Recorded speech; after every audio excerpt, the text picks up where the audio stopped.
When there's some gathering of people and we say, well, this is a great day, what a wonderful picnic or whatever it is we're having, it's a pity somebody didn't bring a camera. It should have been photographed.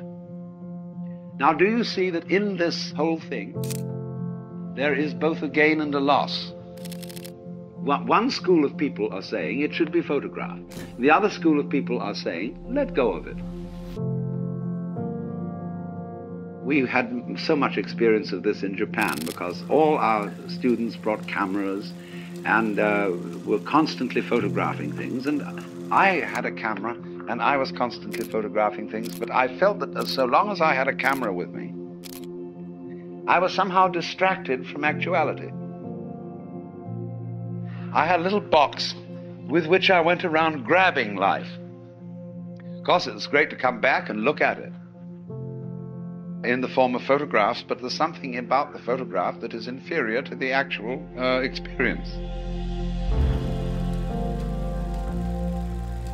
There is an immense fascination in photography, in painting, in reproducing. And reproducing, you see, is the same thing as sexuality. It is reproduction, only in another way. Because it tells you you're there. You're alive.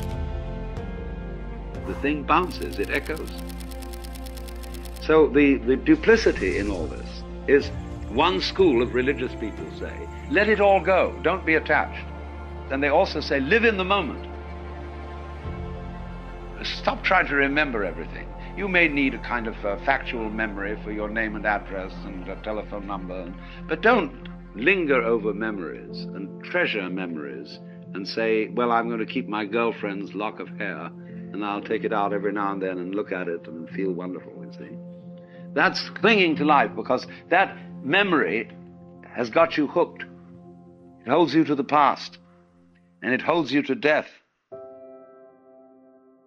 Then there's the other school of thought, you see, quite opposite to this, which says, remember to remember. Hold on to it all. Get involved. Keep your girlfriend's hair. Keep all the photographs. You know how in some houses, the piano, everything is completely covered with photographs and reminiscences. Photographed on this occasion, signed on that occasion. Well, you say, look, that person isn't really living. And they're all in the past. But on the other hand, what is life, you see, except there is a memory, except there is an echo? So what I want to point out, you see, is the duplicity of all this. That you don't take, if you're a wise man, you don't take sides in this issue. You do both sides. And that is the meaning of the unity of samsara and nirvana.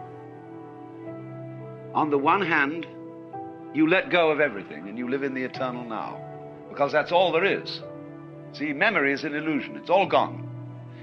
So everything you know about that makes an impression on you is no longer there. That's the meaning of Maya. There is only the eternal now. There is only the present moment, and never will be anything else. Because even what you're remembering is happening in the present. The memory is in the eternal now, isn't it? See? So it's all really absolutely here. But on the other hand, what fun to drag it out and to make it echo and to get involved and to fall in love and to become attached. It's just like riding a bicycle. It's a balance trick. You suddenly find yourself falling over one way, well, you balance that, you turn into that direction, and you stay up. And so in the same way, when you find yourself becoming too attached to life, you correct that with the realization that there is nothing except the eternal now. Then when you feel that's all right now, you see, you're safe again, once more you go and get attached. Or you get involved, you get concerned about some enterprise, social, political, amorous, scholarly, artistic, whatever it is, you get involved. And the two always go together. So this is the meaning of this symbolism. Memory has caught you, and you think it's all really there, and you don't realize there's only the eternal now.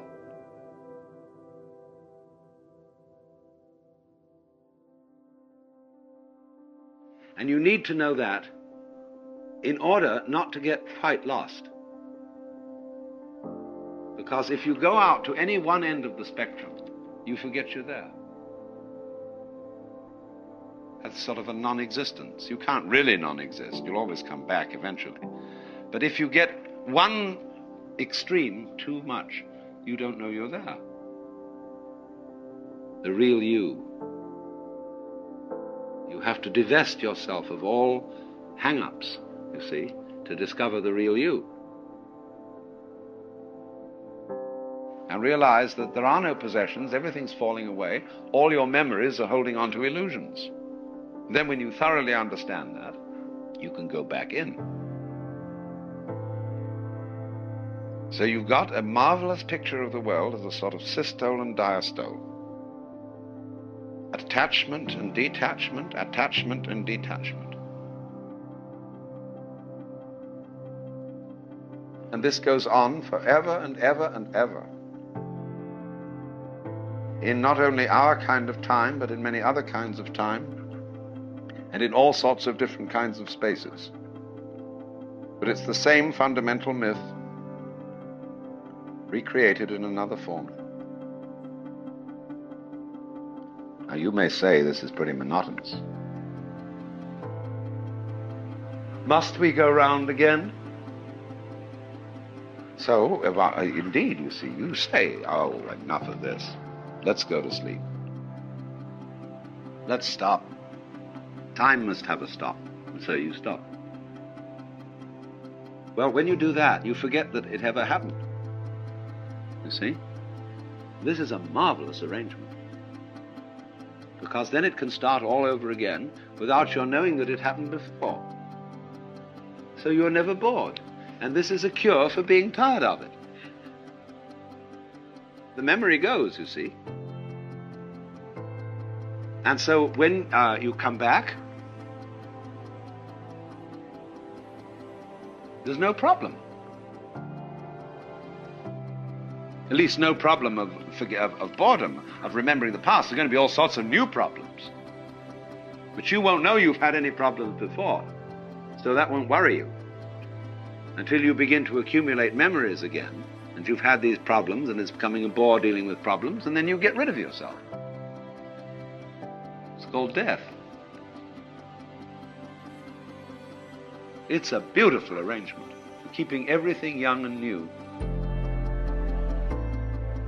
and for keeping the universe running without getting tired of itself. And that's the definition of keeping on.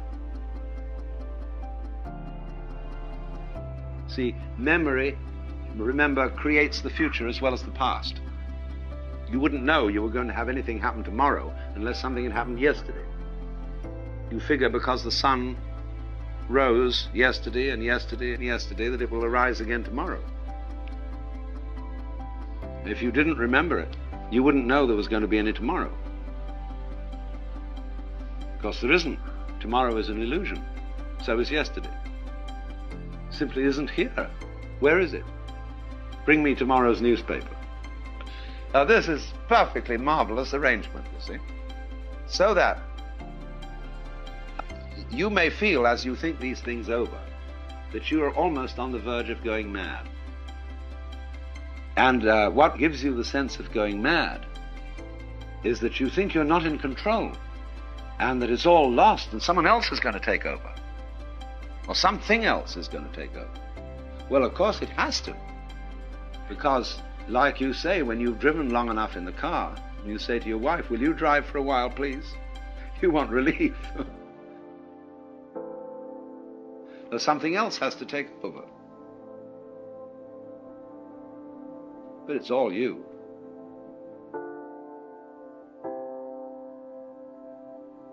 So do you see that the nature of being is constructed in this extraordinarily fascinating way? It constantly renews itself and therefore is worth going on,